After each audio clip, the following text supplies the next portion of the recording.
आप देख रहे हैं जय भारत टीवी। जो जनता जनार्दन ने आशीर्वाद दिया होगा, उस आशीर्वाद को प्रसाद स्वरूप ग्रहण करके आगे बढ़ा जाएगा।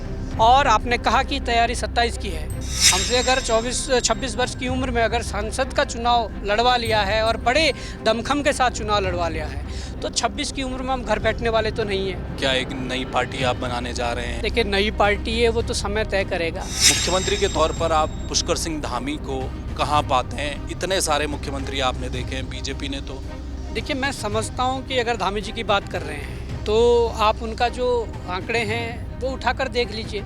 अगर 3 महीने में संपत्ति 2 करोड़ से 4 करोड़ हो जाती है तो ऐसी कौन सी मशीनरी है या ऐसा कौन सा अलग से पैकेज उत्तराखंड के मुख्यमंत्री को आ रहा है कि इतनी संपत्ति बढ़ जा रही है। सबसे बड़ी बात यह है 4 जून को जब काउंटिंग शुरू होगी तो एक बड़ा नज़र उत्तराखंड में टिहरी सीट पर भी रहने वाली है। बॉबी पवार यहाँ से चुनाव लड़ रहे हैं।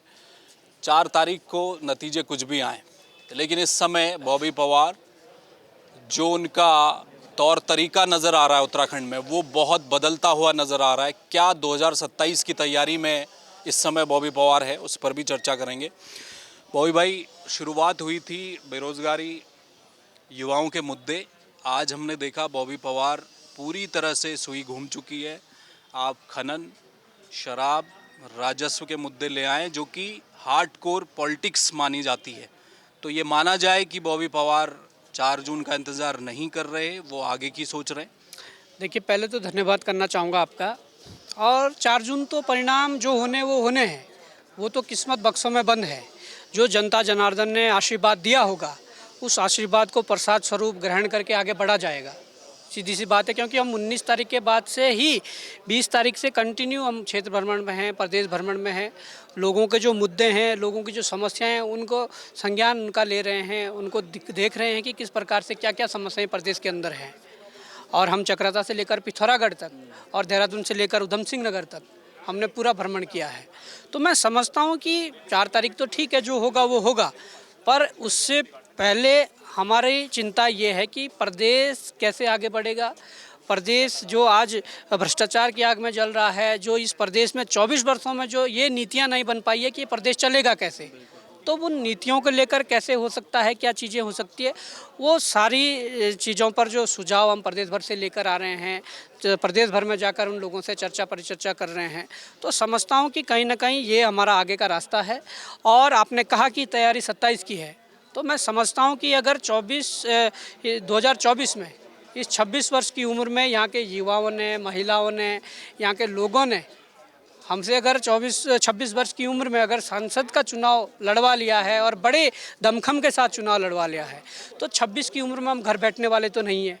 इस प्रदेश की बेहतरी के लिए जो हो पाएगा, जो संभव होगा, वो लोकतांत्रिक तरीके से, लोकतांत्रिक दायरे में रहते हुए वो करेंगे। वो 27 हो या आगे जो भी हो। नहीं, उड़ती हुई खबर हमें ये मिली है कि क्या एक नई पार्टी आप बनाने जा रहे हैं। आपने तो ये भी सुनने में आ रहा है कि 70 जो चेहरे हैं आपके 2027 के, वो भी खोज लिए हैं और आपने मैसेज भी दे दिया है लड़कों को कि विधानसभा वार आप अपना काम शुरू करिए। नहीं, ऐसा नहीं है। देखिए, नई पार्टी है वो तो समय तय करेगा। दूसरी बात, चेहरों खोजने की बात है, तो चेहरे ऐसे नहीं खोजे जाते हैं कि भाई हमने किसी को बोल दिया आप लड़ोगे, ये है।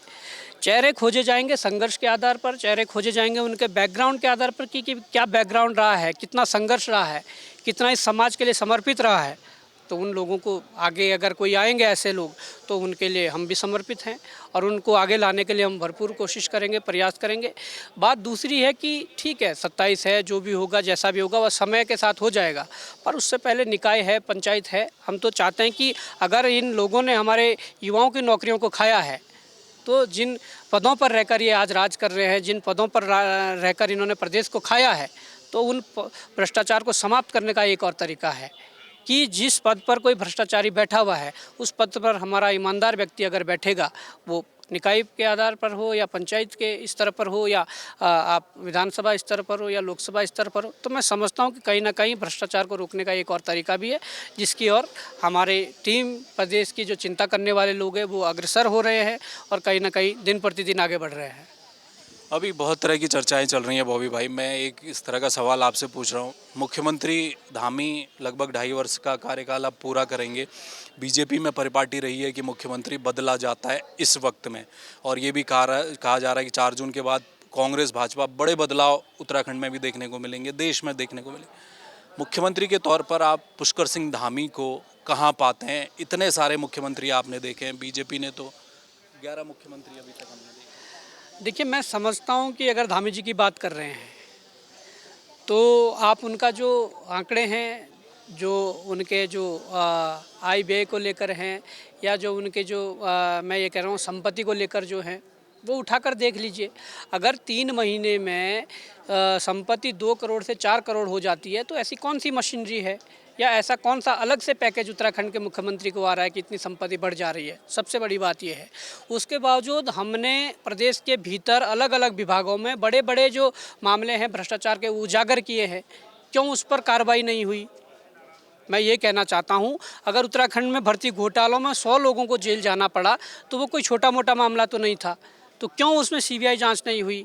और मैं ये भी समझना चाहता हूँ कि अगर हमारे ऊपर मुख्यमंत्री को थोपा गया है, अगर हारे हुए एक चेहरे को दिल्ली वालों ने थोपा है, तो वो कैसे उत्तराखंड का भला कर सकते हैं? वो तो एक रिमोट कंट्रोल है, जो रिमोट दिल्ली से चलेगा वो चलता रहेगा। जब तक इस प्रदेश के भीतर खुद यहीं जो डिसीजन मेकर जो होगा इस प्रदेश के भीतर, वो जब तक उन लोगों के हाथों में सत्ता नहीं आएगी, या जब तक जो इस प्रदेश हित में जो नीतियाँ जो नहीं बनेगी, मुझे लगता है कि दिल्ली से संचालित होने वाला ये प्रदेश तब तक तरक्की नहीं कर सकता है। कांग्रेस भाजपा को छोड़ तीसरा विकल्प आप कह रहे हैं कि वो होना चाहिए, आप उसी के साथ रहेंगे तीसरे विकल्प के मैं साथ? ये भी कहता हूँ, हम तो इस प्रदेश के साथ हैं, इस प्रदेश के लिए जो बेहतर होगा उसके साथ है।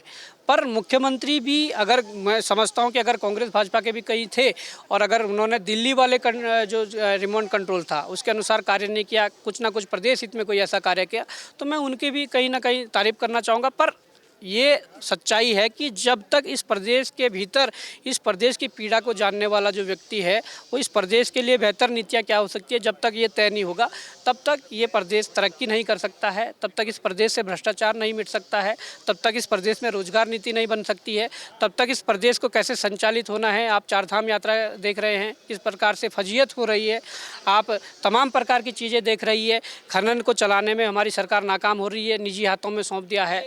तमाम प्रकार की ऐसी चीज़ें, जो ठेकेदार जो हमारे स्थानीय स्तर पर छोटे जो तबके के जो डी, सी और बी क्लास के ठेकेदार थे, उनको किस प्रकार से बेरोजगार कर दिया गया है।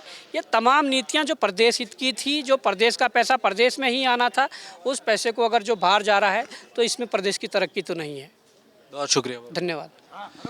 तो ये थे बॉबी पवार, और 4 जून का इंतज़ार कर रहे हैं, लेकिन नतीजा जो भी कुछ हो, नतीजा जो कुछ भी हो, वो उस नतीजे को नहीं देख रहे। उनका ये कहना है कि 27 की लड़ाई है, जाहिर तौर पर 26 साल अभी उम्र है, इस उम्र में घर तो नहीं बैठ सकते। पता है ये भी जा रहा है कि 2027 में बॉबी पवार के नेतृत्व में तमाम जो युवा हैं वो एक बड़ा कंटेस्ट करने जा रहे हैं विधानसभा का। हर विधानसभा में एक युवा चेहरा उठाया जाएगा और एक नए दल का गठन होगा और उसके आधार पर चुनाव लड़ा जाएगा। तो उत्तराखंड में एक बड़े जो पॉलिटिकल जो सिनारियो है जो बनता हुआ दिखाई दे रहा है, उसमें बॉबी पवार अब आगे बढ़ते दिखाई दे रहे हैं। बहरहाल कई मुद्दों को लेकर आज उन्होंने चर्चा की, उसमें खनन, राजस्व और शराब नीति से जुड़े हुए मामले वो अब उठा रहे हैं। यानी कि बेरोज़गार युवाओं के मुद्दे उठाते उठाते अब बॉबी पवार ने एक जो फुल फ्लैश राजनीति है वो मुद्दे उठाने शुरू किए हैं। देखना ये है कि 4 तारीख के बाद क्या कुछ बदलता उत्तराखंड की राजनीति में दिखता है। कैमरामैन मोहिर उपाध्याय के साथ हेमवट, जय भारत टीवी।